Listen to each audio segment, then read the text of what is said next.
3. Odell Beckham Jr. Free agency destinations. Buffalo Bills. The Bills flamed out early in the postseason this year, in part due to a lack of depth at wide receiver. Gabe Davis was fun that one time but didn't really pan out last season. After him there is pretty much nobody.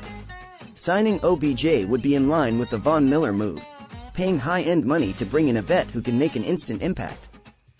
Of course, with Beckham Jr., it's all in theory compared to Miller, who was coming off a great playoff run.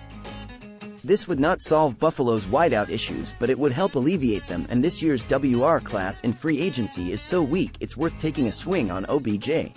Dallas Cowboys. Beckham Jr. publicly flirted with the Cowboys throughout last season, and Jerry Jones flirted back, before things fell apart rather quickly. We do not know exactly why, but reading between the lines of the Cowboys' comments on the matter, it seemed they wanted OBJ for this year's playoff run and he wasn't going to be ready, so they moved on. Well, he's healthy now, and Dak Prescott still needs another weapon.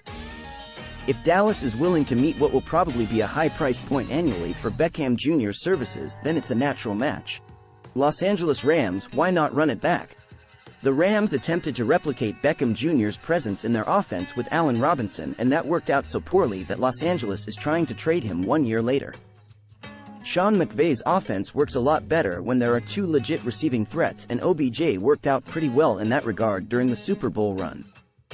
Yet again, though, we come to price point as a potential problem.